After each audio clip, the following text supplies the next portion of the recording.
What's up, guys? Welcome back. Today I have a really cool video I want to show y'all, and it's how to rig up the double fluke rig.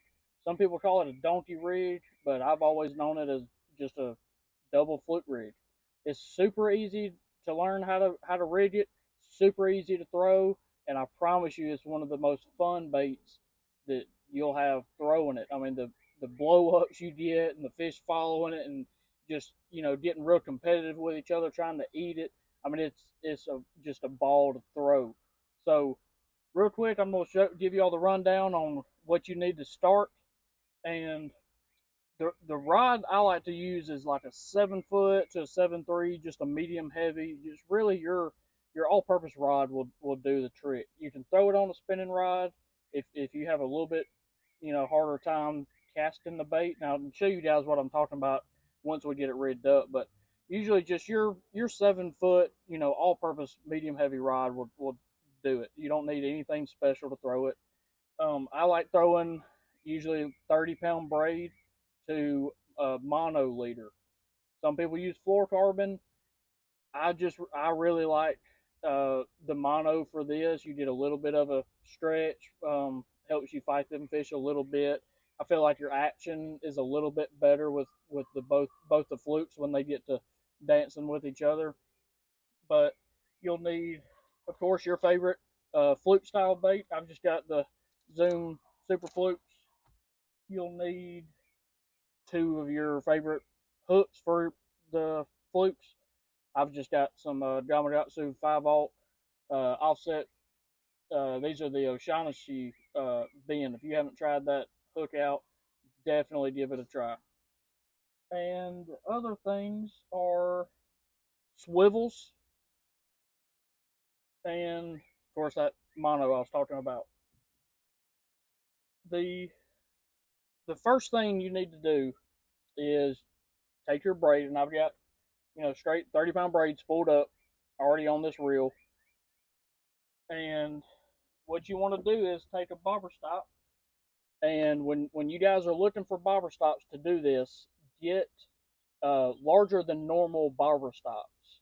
And the reason for this is there's going to be a swivel on this line here, and I'll show you guys understand that here in just a minute. But you don't want that swivel to go over that bobber stop. So I just take my braid and I set a bobber stop on it, just like that, and we're done with the bobber stops. You won't need but one of them. I go ahead and slide him up just to get him out of the way. Then with your swivels, when you go and purchase your swivels, make sure you get a little bit smaller of a swivel. I'll put in the description exactly what size I'm using, but just try to get a smaller swivel. That way the eye of that swivel ain't too big and it's not going to slide over the bobber stop you just put on your braid. And there's a couple ways you can go about doing this, tying your leaders. What I like to do is I like to go ahead and attach my leaders to the swivels. That way I can tie a Palomar knot and on everything. It just makes it a lot easier. Usually what I do is go ahead and I'll peel off, I don't know, 3 foot or so, something like that. Just give me plenty of room, and I'll just go ahead and tie it straight on the swivel. Just a standard old Palomar knot. You can use whatever knot you're confident in. I'll throw a Palomar knot on this. It seems to work fine. But you'll tie that on the first swivel.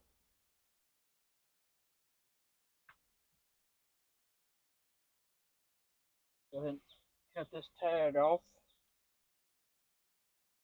like that.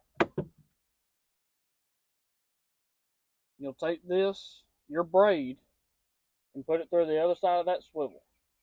And just run him up on there, just like that. Okay, you're done. You're done with that for now. Then you need to do you another leader, and you can go ahead and you can run it off another 3 foot. It's fine. We'll set the lengths when we're done. But you can go ahead and tie your other one on the other swivel.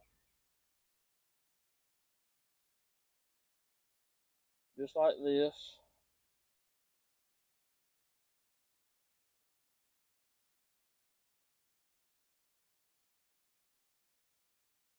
So once you've got your second leader set up, you're going to take the end of your braid and tie it to this swivel.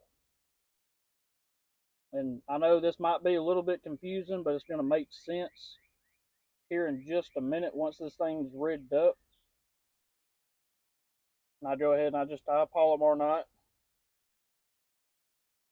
and pull the swivel and all of that leader through.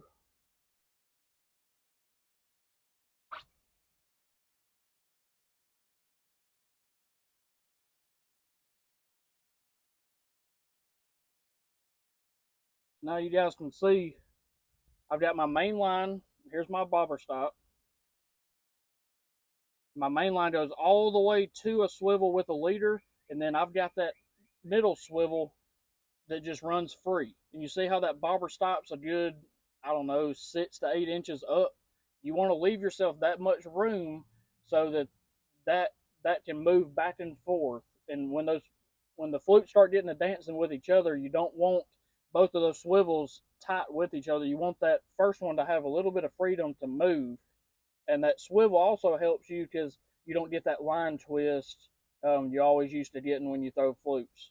So it, super easy, bait to throw. It, it don't get fouled up like you might think, but that right there helps you a ton.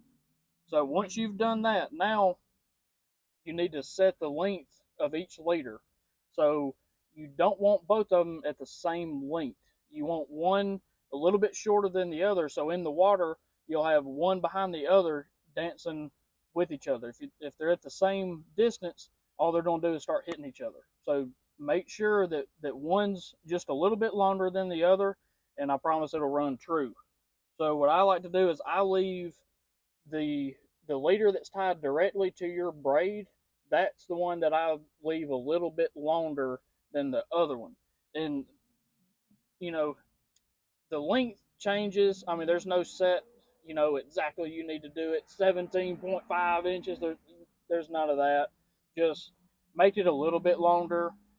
Usually, I mean, maybe 2 foot or so is about what I make it as. Sometimes I make it longer. Sometimes I make it shorter. Sometimes it happens that way. But just make sure that they're not the same length so that they act right in the water. I'll just tie a simple Palomar knot on that. My hook.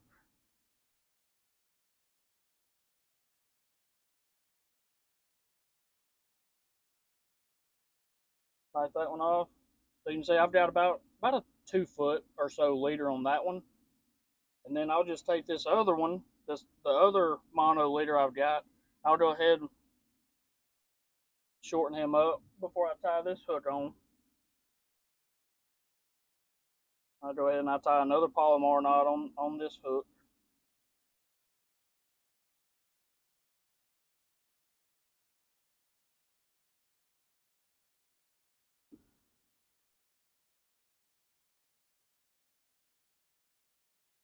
Now you can see I'm at 2 different distances.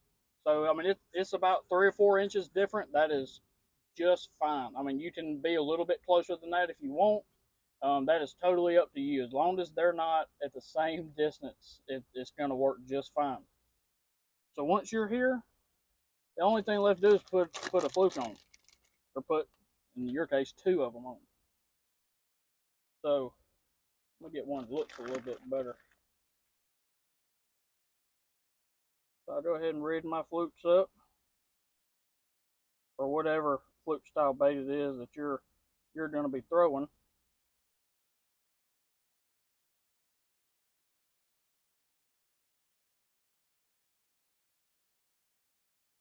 Rig these on real quick. You will run through some flukes, I promise you. So when you do go out and decide to throw this, be sure you go to the tackle store and get a bunch of flukes, because you will run through them. So now you guys can see both of them flukes are right there, one shorter than the other. That shorter one's the one that's moving up and down that line. and I got my bobber stop and my swivels, I mean, you're set. So, and I don't know if I said this, but this mono I use is, anything from 15 to about 18 pound is usually what I use. You really don't need to go any heavier than that because your leader is not that long, so you're not, I don't ever worry about breaking fish off on it. So, casting this bait, like I said earlier, if you have trouble casting it, you can throw it on a spinning rod, and it's the same deal. 30-pound braid, same line and everything. It's a little bit easier on a spinning rod, but if you can get the hang of it on a bait caster, it's a lot easier to work it and set the hook. It's really really similar to me like throwing a Carolina rig, and to cast it, all I do is I reel up to about my bobber stop and just give it a loft out there. You won't be able to do a quick roll cast with it or anything like that. But if you reel it up, just above about where your bobber stop is, and just give it a loft out there, it casts a lot easier than you think it does. And once you've got it out there, you work it just like you would if you had a single fluke. What's awesome about it is both of these flukes, when you start twitching that bait, they'll start dancing like, I don't know what you would call it. They're almost out of sync with each other, and one of them will come jump out of the water, and this one's over here dancing. I mean, it's incredible if you guys haven't thrown it.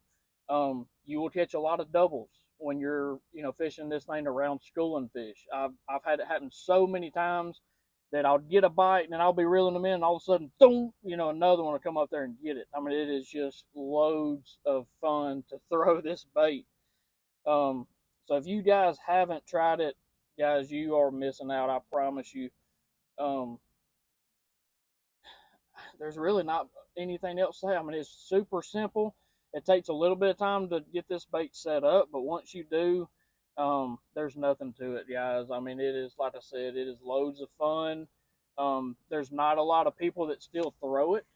So most of the time, I run into a lot of people that come and fish with me, and I'll bring this bait out, and they're like, "What in the world is that?" They ain't never seen it before. Wouldn't say it's a secret bait, but it's not really a bait that a lot of people talk about. And I mean, I've been throwing this ever since I was a kid, so it is just super super fun. So guys, give this a try. Like I said, make sure you got a lot of flukes because you will go through a bunch of them. And a trick that I've actually learned is every so often, if they go to missing the flukes, if you're getting a lot of blow-ups, put one of the flukes a completely different color. Like, or even if you have both of these, like this is a glimmer blue color, I believe, I'll even put chartreuse, like a chartreuse line on one of them, and a lot of the times I'll end up getting a lot better bites on that one fluke. Or you can change it to two different shad color flukes if you want.